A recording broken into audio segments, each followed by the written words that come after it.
you are asking for a donation. And you can see that it asks very basic questions of the person who solicited the item, because it's important if we have questions to go back to that person, donor, contact name. And then this is where it's important. The name that you enter here is what I'm going to enter on the form, and the value will also be listed. This right here, detailed description of the donated item, I can't understate how important that is, because that is what is going to go here. As an example, we're going to have to kind of go back and look up what we add to here. It's not a problem. It just makes it easier, especially if we get a whole influx of new items. The other asset that we have is this solicitation spreadsheet. The solicitation spreadsheet was built so that you didn't go to Opal after Scott had already gone to Opal, right? Scott's already gone to Opal, asked for dinner for two. It'd be a little embarrassing if me or Frank or somebody else went into Opal and be like, hey, can you donate to our auction? So if you can fill this out, that would be great. I asked Gelson's for a gift certificate. They haven't gotten back to me. So this is not confirmed yet. If it's been posted online, it's going to be listed here. So there's multiple uses of this form. And then Karen did a great job of actually putting it here on our Sunrise homepage. If you click read more, you'll already, this is more just for us, but it will give you dates to remember. This is based on going live on November 3rd, which we still like to do, but if we don't, one, have enough items, or two, we do think that maybe the election is gonna steal our thunder, that can be adjusted. But you can click here and boom, you're gonna get to the online form. We may not want to post this out there because it is, we don't want the public to have access to it because it is more personal. But if you can also see that I sent on the 1st of October, it's called Please Read Instructions for Online Auction. All of the links are here. So this is the online form, this is the donation spreadsheet, and this is the auction itself. So all of those things are available if you want to find that email. I can also resend it. Any questions? I know I spoke kind of quickly, but happy to answer any questions now.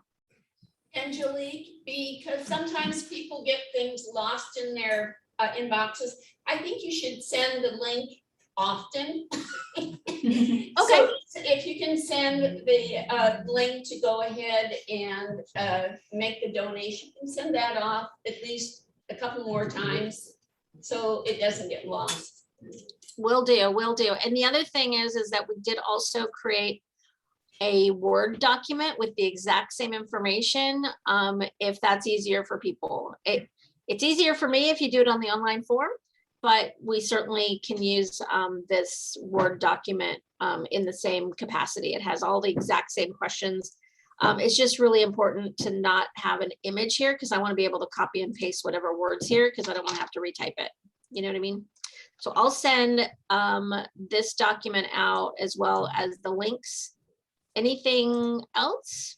And thank you for those of you who found some items. There's some really cool things. Like we've got Angelique, Jody you can't see. Jody's got her hand up. Okay, go ahead. Stand somewhere else. Well, just speak loud. I can hear you. Is there a link to a letter to a prospective donor that we can, you know, copy and paste and put into an email or into a Word document along with that form? Yes, thank you for that. I actually had brought that up. I have ready for that too. Oscar had built an email that we can also attach to the email. I'll go ahead and send out to the whole team. But here is just an example of something that Oscar wrote. You can modify it. It does have links to our website. It has links to the form. If they choose just to donate directly, we even have a link to that. And then he also included a whole bunch of information on what we have done. So I'll make sure that that letter is available as well. And you know, it's up to you. You can modify it, shorten it, but this is just a template to get you started. When you say you'll make sure it's available, is there someplace I have to go to get it, or are you gonna deliver that to my email box? I am going to send it via email. It's going to be a link to a Google Doc that you can access, and I'll also attach it. So you'll have it in two formats. And it'll go with the same email that I'm gonna send out with all of the other links that are available. Thank you.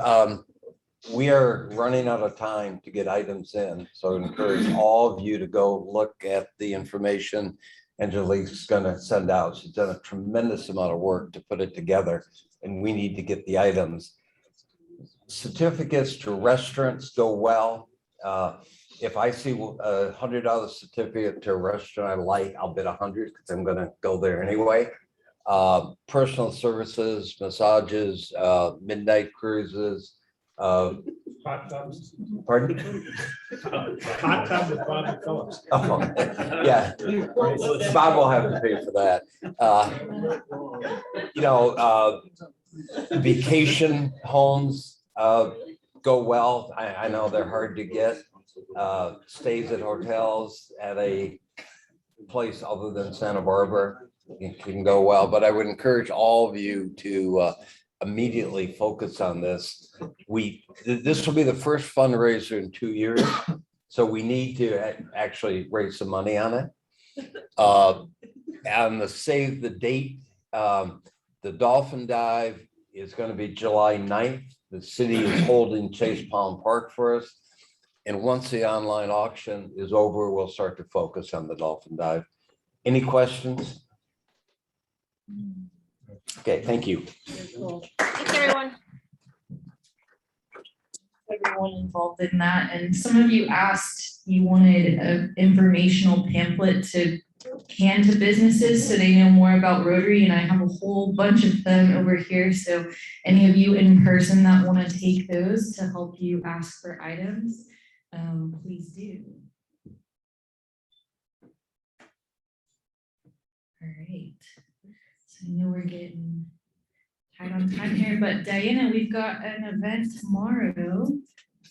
Want to come up and chat a little bit about that?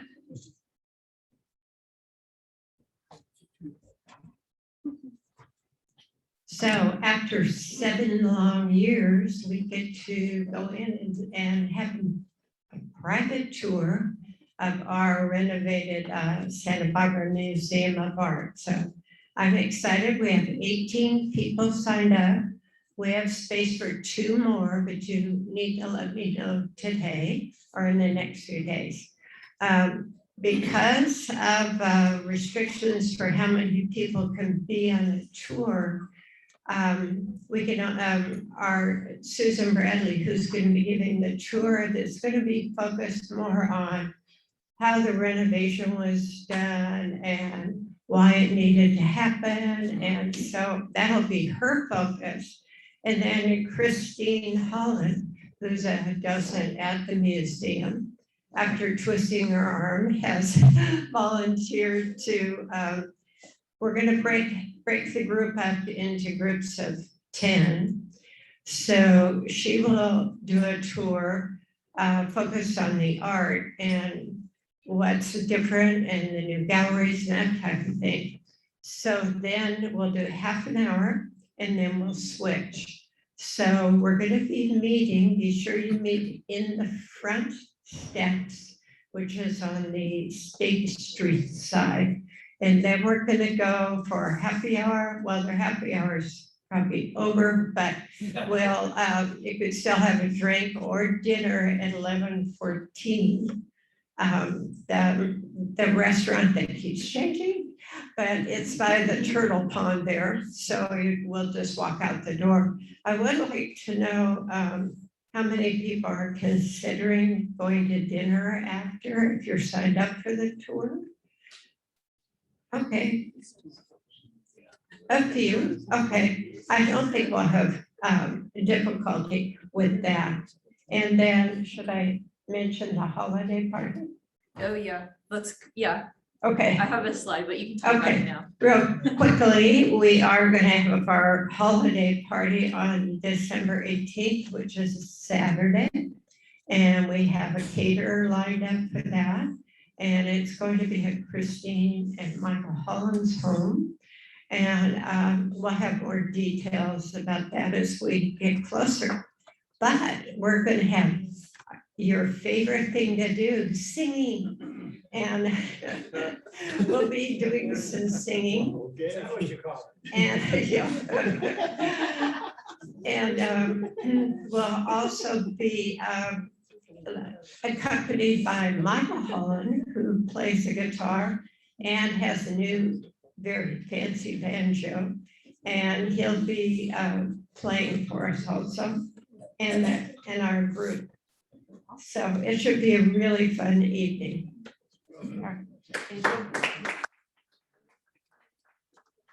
I can't, oh, there's the Malone event, but I'll just, okay. All right, thank you, Diana. So there we go. Oh, we got a Team Rotary event. Oh, sure. Dennis, Okay. you want to Well, chat about this?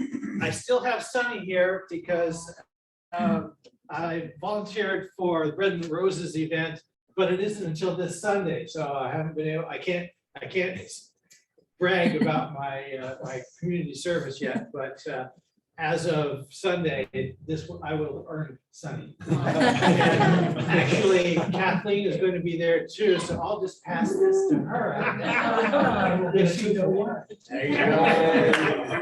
Take Sunny for a ride on the boat, Awesome. throw him over. So anyone else that wants to join Dennis and Kathleen, you can still volunteer, right? That's right. Alrighty. Okay, and we've got a Alice Spear tour. Joanne, you want to chat about that? Okay, so this is so, I can be loud enough. What am I doing? Anyway, this is our first vocational tour. We're gonna do more, but this is at UCSB. The Allosphere is something so incredibly immersive that I don't understand it. I was trying to explain it's like Fantasia on LSD.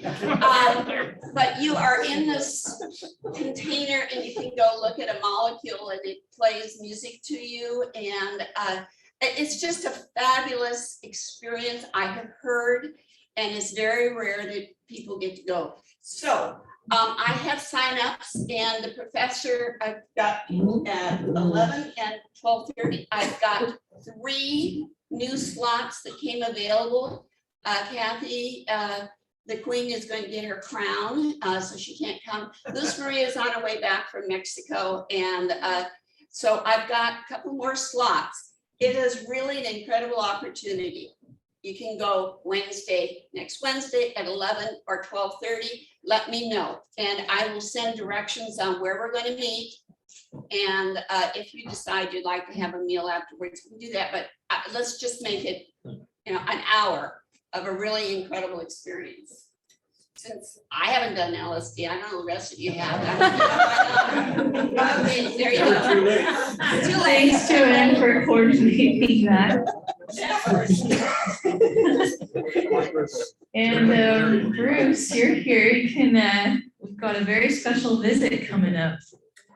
Mark and Gay Maloney are coming to Santa Barbara. Mark was the Rotary International President, as I think a lot of you know, for 2019, 2020. So he was there when the COVID hit, and he'll have stories to tell about that. It's going to be at our house, 126 East Constance Avenue.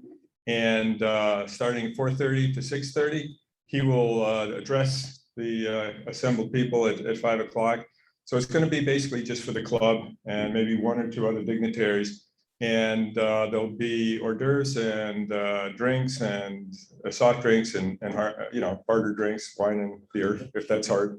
And yeah, in terms of parking, there's some room. We've got room for about 4 or 5 cars, but then you can be on either Constance Avenue or across the street from our house. Actually, is Constance Circle or Court, so you can go there as well.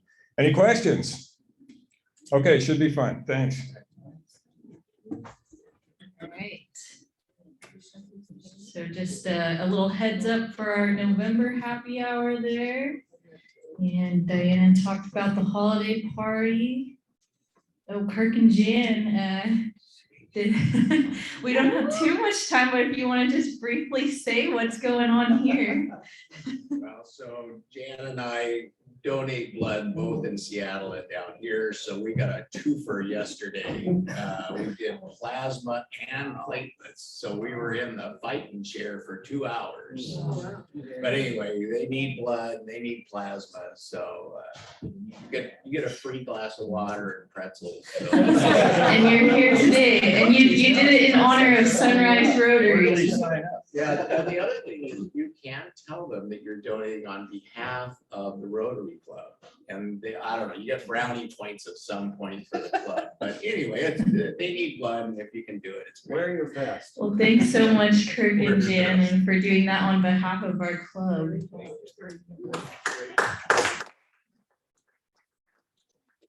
You heard about Sunny's upcoming exchange. And I don't think we have time for pay and tell today, but I did want to acknowledge that Jody, your picture was in the Montecito Journal not once, but twice this week. So for your Choral Society involvement, so congrats on being caught in the Davis Vespers. We have to pay drinks for everybody. There you go. All right, well, I know we've got a packed program today, and I'm not quite sure how our foundation, who's going first here? Frank. Oh, but before that, do we have a raffle? We do have a raffle. And how about Michael Baker pick a number? Pick the right And then one. between 1 and 2, 85. Oh, how nice. It's rigged. But that is David.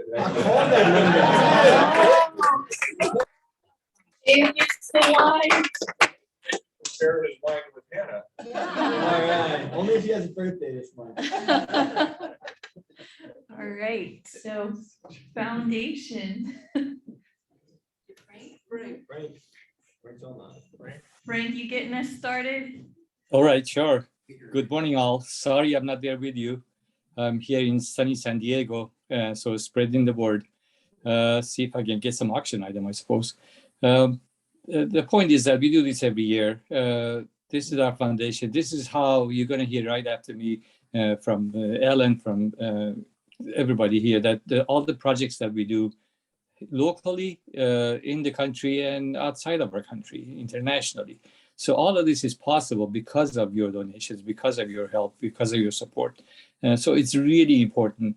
You are going to hear from Jody how the monies are arriving and spent. You're going to hear from everybody else about where they are spent. And so there is a form, you've got to fill up a form. We want everybody to participate. So every Sunrise Rotarian, every year, every time. So please do as much as you can or as little as you can to make sure we get 100% coverage. You will notice and you'll be told that there are different sections in the form that where the money goes. Is it Rotary International? Is it our own Rotary, Sunrise Rotary here in town, and so on and so forth. I just want to add to that. You heard a lot about the auction, so I don't want to blabber on that, but that's really important because that money is raised there also goes to the foundation. So that's it. You get double points right there. So please go out and find any type of donation, as little or as large as you can. And that would eventually help the club and the club programs. So I shut up now, and I think Jody's ready to go. And is going to tell us about the money. There she is. Thank you all. Thank you, Frank.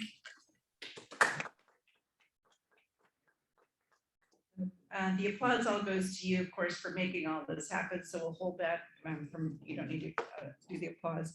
What I want to bring your attention to is we want to let you know how funds that were raised last year were spent, where they came from and how they were spent. So we've done an annual report, came to you by email a little bit later last night. And of course, if you want to follow along here, we'll go quickly through to let you know what's going on last year and then help bring up the others, as Frank mentioned. So the top page just simply says who our board of directors were last year. And then more importantly, who our board of directors are this year, so that you're understanding that we're taking our fiduciary duty very seriously in terms of raising funds, making funds go where you want them to go. The club has spoken, members individually direct their funds. And so we take that very seriously as to where the pots of money all go. And in fact, the second page helps you understand it. For those who aren't numbers driven, we have the words. We have show you what the source of funds, the use of funds, how money goes, where money goes, and how money goes. And then even listing maybe just hopefully most of the community service, international service projects that were done last year. And, we probably some that are left off. It wasn't meant to be all inclusive, but to show you the major ways funds were spent. The next page shows you again the financial aspects of the club. Again, those are who numbers driven will appreciate this to see that, oh, what is the foundation budget? Well, typically the foundation might take in $50,000. But last year, we took in $111,805 because we had 2 global grant monies come in. Is that correct, Janet? Yes. When we see that 65,000 of global grants, that's 2 different global grants that are happening. The money came in last year, the money's getting spent this year. All earmarked, of course, all designated. Typically then we spend that money in various ways toward, we are a conduit organization for the Rotary Foundation, the Big Rotary Foundation internationally. So we'll take in money and we'll pass that along to either for the annual fund, polio eradication, but then a lot of it is spent right here in Santa Barbara or with our international service projects and our community service projects. People ask, well, do you have money in reserve? Well, of course we do. We had a lot of people that had come before us who've thought long-term about the organization. At one point in time, we, with Milton Weintraub's passing, we created a quasi-endowment or, board designated endowment fund that at the time that we created it, we had a goal of getting to 100,000. We reached that in 17, I believe it was. And now we exceeded it. And if you can see the bottom of the page of numbers, we had a huge year in the stock market, right? So this year it went from $101,000 at the beginning, no additions, a withdrawal of $4,000, and we ended the year at almost 117,000. So that's been very good. So the net assets of the foundation are about 285,000. The next page gives you the more gritty version of, okay, on the community service level, on the international service level, where did money come from? How did money get spent? So again, we do our best to make sure all of those funds come in the way you want them to go and go out the way you want them to go. And we do have a lot of different projects and a lot of different champions of those projects. I haven't been able to list all the champions. The last, of course, we have 4 avenues of service. And some of the avenues just, with COVID, weren't able to be quite as active. And the last page just gives you a little bit of foundation background. So for new members, I encourage you to read that on your own, get a little bit more familiar with it. For old members, this is a review of what we've done, but it shows you we do have literally an annual report to give you a nice report of how the foundation's done. So with that, I will turn it over to Oscar. And I'll get my hook out.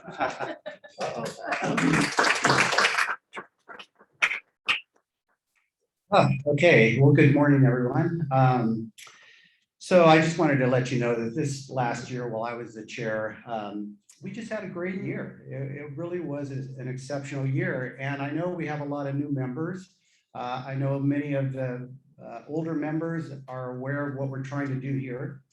So I wanted to focus a little bit on the new members because your energy and your time is important to help us take the funds that are available and do good things with them and get them into the hands of people who need them.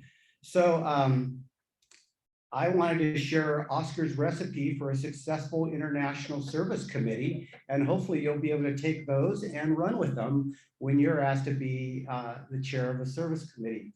So number one, you really need to stack the deck. You got to get as many presidents and current presidents as possible, because they're great. They're going to direct you, they're going to support you, they're going to get you out there and make sure you're getting the job done. So and getting past presidents is not hard, because when I look around here, everybody looks like they've been a past president. So that's an important consideration. The second thing to my recipe is be a chair during a worldwide pandemic. I mean, come on, there's just so much need out there. On a macro level, you know, we needed medical supplies and masks, hand washing stations, air respirators, and shelter. And of course, helping food banks, well, that was just a no-brainer. We just had the money and we needed to put it out there. On a micro level, well, there's no need to meet in person because we have Zoom. So I can't tell you how many times I fell out of bed 5 minutes before the meeting, and professional on top, pajamas on the bottom. Who cares? Who knows? It doesn't matter. You don't have to print up all the agendas because people forgot to bring their notes or whatever. We just do a screen share. So during a pandemic, you know, running a meeting is pretty easy. You want to make sure there's natural disasters. We know that there's a lot of climate change going on, and this year we had three. We had one hurricane, two hurricanes, and the third hurricane. And we've been able to help those people who are struggling to get through this through Shelter Box and giving money. So I think I'm just kind of making jest of what it takes to be a chair, but it really takes a good budget. And that's what we need. We need a good budget. The people on these committees are going to help me, and they're going to help the new chairs and the current chairs to figure out where is the need and who needs the money and where is it going to be used the best. And so we need generous contributions to help the committees do the work that they want to do. That's what people of service do. We need your support to make that happen. And the fifth ingredient is just make excellent contacts. And we've been so fortunate to have a contact down in Nicaragua. Many of you have met and know Becca. And so I asked her to join us and just share a little bit about some of the work that we've been able to do to help support their efforts down in Nicaragua. Becca, thank you so much for joining us. Do you want to talk a little bit with us? Yes, I do. Good morning, everybody. Thank you, Oscar. It's wonderful to be here with all of you. We all here at the Ciudad San Nino Rotary Club feel like you're like our, you know, Santa Barbara Sunrise is like our godparent club. We have worked with you all since our inception, and it's just lovely to be here. This morning, not one, but two computers that I was planning on using died. So this is a new computer I've never used before, and I'm going to try to share my screen and hope that hope works. Okay. Can people see the slide? Yes. All right. Okay. So greetings from Nicaragua. Our club lives and works in one of Nicaragua's poorest areas with 180,000 residents located just outside the capital of Managua. I'm delighted to be here with you from the Rotary Club of Ciudad San Nino. We're a small club, just 12 members currently. We were chartered 8 years ago with the idea of serving to change lives in the communities with whom we work, connecting them to Rotarians like you from all around the world. Since even before our club received its charter in 2013, we've been working hand in hand with the Rotary Club of Santa Barbara Sunrise, and our projects have had a huge impact. So I want to talk to you just a little bit today about some of the ways that you have served to change lives in Nicaraguan communities in the past year. The big news of 2020 worldwide, of course, was the COVID-19 pandemic, and that was true in Nicaragua too, until we were hit by two hurricanes within 2 weeks last November. Hurricane Eta hit Nicaragua as a Category 4 on November 3rd, and Hurricane Iota made fall as a Category 5 on November 16th in the same spot. Nicaragua is an agricultural country, so growing 90% of its own food, but most farming is done by smallhold farmers with no access to irrigation, dependent on weather. With the hurricanes, food and cash crops around the country were damaged, so your Rotary Club and others stepped up to help. by sending support for replanting beans because many regions of the country still had enough residual moisture in the ground to plant and harvest another crop of staple foods. Our goal was to raise $4,500 for 100 affected families to replant beans. But thanks to the generosity of folks like you, we raised $10,020. We were able to help 190 families plant beans, cassava, plantains, fruit trees, tomatoes, and green peppers. Families created a seed bank, so they will have seeds in years to come, increasing food security for families that were already vulnerable from the hurricane. This year, your club supported local healthcare workers in the Nueva Vida Clinic getting hepatitis B vaccines. This vaccine is not available in Nicaragua's free healthcare system, and if nothing else, this pandemic has taught us how important it is to ensure that our healthcare workers have all the protection they need to stay safe and continue doing their jobs. The Rotary Club of Santa Barbara Sunrise also supported restocking of medical supply buckets for lay health promoters and Rotary Community Corps of Nueva Vida. These volunteers are trained to see patients in their homes, checking blood pressure, blood sugar, and handing out basic medications when the Nueva Vida Clinic is closed. These volunteers are vital in caring for their communities, treating wounds and illnesses, and identifying patients at risk in time to get them the care they need. Your support helps make this work possible. I'm lacking a slide here, but I want to talk also about the donation of the autorefractor. In Nicaragua, eyeglasses are something that many people can't afford, and so people wind up with headaches and wind up unable to see properly. And your club is sponsoring an autorefractor, which is a portable machine that we can use to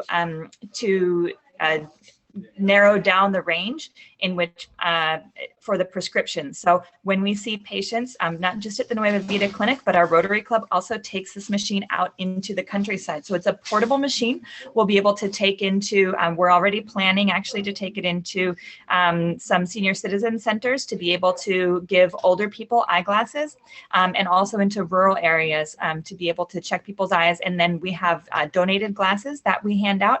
And we also have equipment for making glasses. So we receive very low cost frames and lenses, and then we cut the lenses to fit the frames in order to get people eyeglasses at their prescription that they need for seeing distance, and that those are done at a cost of under $10 for the patient. Also, when a project is successful, it can serve to further change lives for communities. So together, our two clubs recently completed a global grant for potable water in 2 communities. During the project, families in the communities worked more than 38,000 volunteer hours to lay more than 13 miles of pipe to provide 3,000 people with clean water in their own homes. This project exemplifies serving to change lives. It has made people healthier, eliminated the need for villagers to spend all afternoon hauling water, and enabled these families to have gardens and livestock. I'm pleased to say that 2 years on, the project is going strong. The Community Water Committee is charging families a monthly fee, normally around $10 as compared to the $55 many families used to pay. And the committee is able to pay its electrical bills for water pumping, as well as putting money aside for maintenance and improvements. In fact, they've purchased a printer and a photocopier, and recently a motorcycle for meter readers to use. Building on the successful water project, households with potable water now can use it to further improve their families' lives by installing aquaponic systems, growing fish and vegetables in their backyards. Our club has completed a pilot project, and now together with your Rotary Club, we're embarking on a global grant to reach 43 families through aquaponics. With this project, families grow tilapia fish in a tank. The fish's wastewater gravity feeds into grow beds where plants clean the water for the fish, which is then pumped back into the fish tank. In this closed system, a Nicaraguan family will produce 50 pounds of fish and hundreds of pounds of vegetables every 6 months in their backyard. The first model is at the National Agrarian University and is being used to teach the basics of a sustainable alternative to conventional aquaculture, which requires huge amounts of water and pollutes local waterways. The second model at a rural school is being run in coordination with the elementary school lunch program and is also providing high school students with the management opportunity to earn a certificate in aquaponics from the National Technical Institute. The third model is our test for how this system runs in a private home. Together, our clubs will install 43 systems, train the families, and accompany them through the first 6-month growing cycle, helping them to learn the system and run their business to increase family income by selling excess produce and fish. We expect to begin installing these systems before year's end. What about serving to change lives for young people with the disruption of the pandemic? Ciudad San Nino is one of the poorest urban areas in the country. The lack of opportunities and the levels of poverty even before the pandemic make life difficult for young people. Together, our clubs are working with the Ruben Darío Cultural Center, where 200 at-risk children, teens, and young adults receive free classes in dance, fine arts, and music. But the Cultural Center doesn't have instruments, so students have been learning on cardboard guitars. Thanks to a district grant with your club, tomorrow our club will be purchasing musical instruments so these kids can move on to actual instruments. This coming Sunday, the guitars, bass, keyboards, and drums will be officially donated to the Cultural Center at an outdoor party hosted by our club called Happy Childhoods in a World Free of Polio. In addition to hand washing stations, masks, and plenty of social distancing space, there will be games, competitions, sporting exhibitions, and cultural presentations. Rotary serves to change lives. When we connect with clubs, local communities, and municipal authorities to dig ditches and solve urgent problems of water and sanitation, we serve to change lives. When we learn a new and sustainable technology, we serve to change lives. When we share the joy of music, we serve to change lives. Nicaraguans are resilient people, but they can't do it without strong, committed partners like you all at the Rotary Club of Santa Barbara Sunrise. Thank you. Here on this slide is my email and a link to our website for more information. We're so grateful for all of you, our amazing partners in the Rotary Club of Santa Barbara Sunrise. Thank you.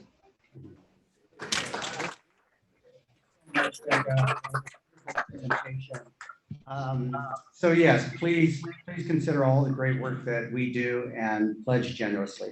I'd like to introduce Ellen with the Community Service Committee. Good morning. Like many of you, I joined Rotary to give back to the community and do it in fellowship. And so with that, let me get to the slides. I'm just going to go through some of the things that we've done this year in terms of the community service group. It's been a busy year. We had a trying time, and there's a lot of overlap with some of the pandemic activities that we started the prior year that took place again in this year. Next slide. We started the year by continuing our mask work. We continued to provide masks to different organizations that needed them, from the food bank to some of the medical clinics, anyone who would take them basically. So thank you again to all the people who were making masks. That was really the beginning of the year. Next slide. Our first activity in July was awarding our DDF grant to the Transition House. We were able to give them $3,000 combined with our funds as well as the funds of Santa Barbara North. Next. We gave jump ropes. I don't know if you all remember that. We gave jump ropes because the Santa Barbara education people said, these families, the kids need to get out. They need to release the energy. They're not able to be in school. So when the families came to pick up food and school supplies, we were able to give them jump ropes. Next. We participated in the workday up at Camp Whittier with Group 8, and here's our group dedicating the Sunrise cabin. So even though it was hard to get together, by springtime, we could actually be in person and start to give back to our community and see the fruits of our labor and all of the good that we had done. The Dictionary Project. The Dictionary Project continued, even though we couldn't go to the schools to actually deliver the dictionaries. They were able to receive them. They were handed out to third graders by the teachers and the school administrators. The schools finally started having students show up even just a few days a week. So even under difficult conditions, we were able to make a difference in the community. And then there's Team Rotary in Action, which again, under trying times, we found activities that we could give back to our community and things that we could do, from cleaning up beaches to working and assisting in food drives, helping at the food bank, helping with the Boys and Girls Club on their food drive. So some of the other activities that I don't really have pictures of are, we continued our Student of the Month, which was truly appreciated by Requesta, as well as a program where we were able to give computers, laptop computers to some of the graduates of Laquestra who are going off to City College, which makes a big difference in their ability to succeed and really go further. We continue to hand out our thank you signs around town. I still see them in some of the neighborhoods and at storefronts. We purchased body wipes and women's underwear for the Showers of Blessing, and they were amazingly appreciative. And they said the body wipes were especially helpful when the showers had to close because of the pandemic. So these were large biodegradable wipes that they could hand out to people who would have used the showers. So that was just an incredible opportunity for us and to be able to make that donation. And hand sanitizers by the pallet.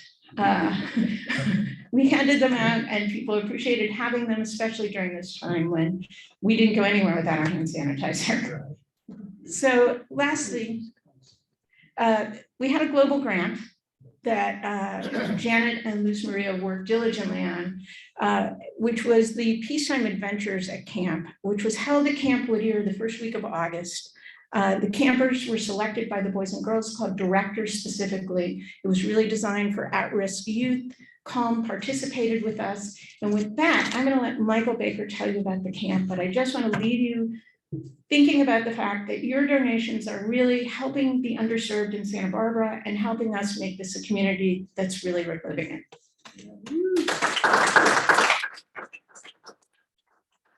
Thank you very much. It's always a pleasure to come speak to the Rotary Club, and especially this Rotary Club, because you've been such a supporter of Camp Whittier for so many years.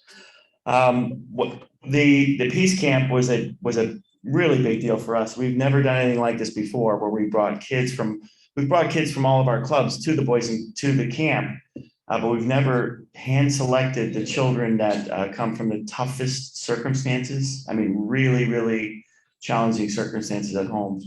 And having a group like Calm there to be able to work with the children individually and give them counseling, much needed counseling. I can tell you, I was up there every day. I think Tina knows that. I went up there every single day because one, I wanted to see the program in action, but two, I was really nervous about how the program was going to work, because we had a brand new staff. This is the first time we had a program up there with that many kids. And these were kids that were had significant behavioral issues in our clubs before. Bringing them all in one under the same roof for an entire week. It was a incredibly rewarding experience for not only the staff that worked there, because they just got to see firsthand the impact that the program had on the children.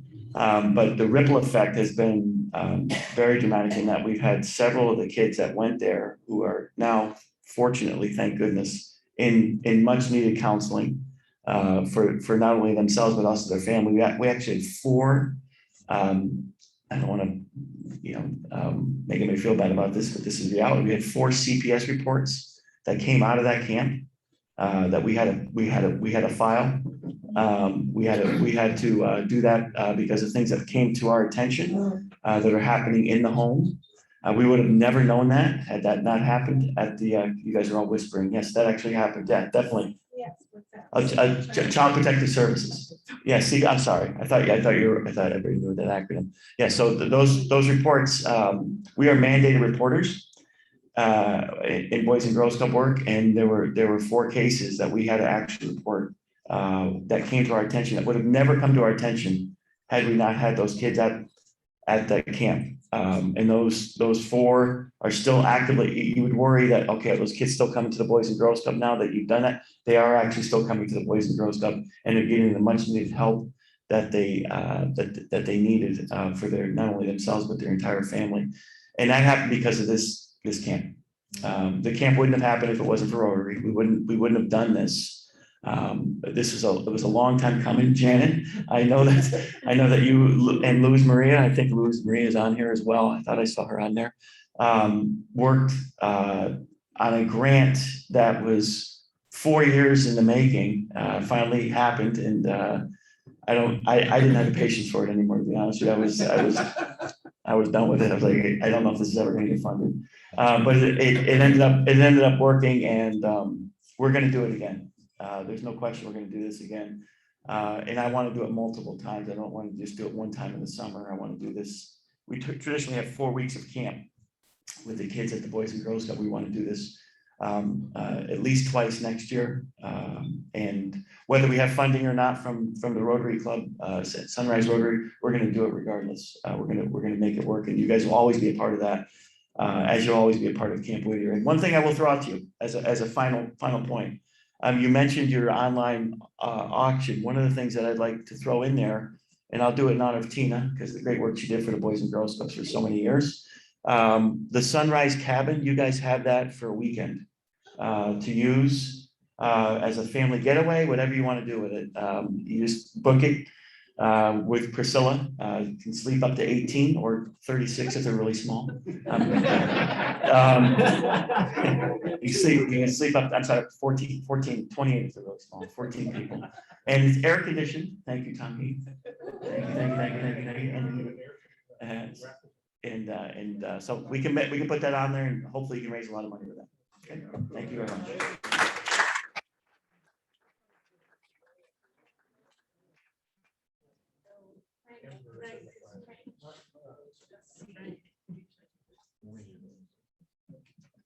Frank, you want to close us out? No, I think I can't top what you just heard. I mean, this is just a tip of the iceberg, all the things we do as a club. It's really important to participate and don't make this just once a year kind of event, and continuously throughout events we have, any fundraising we do, please participate and fill up that form. 100% Sunrise Rotarians every year. That's all. Thank you all.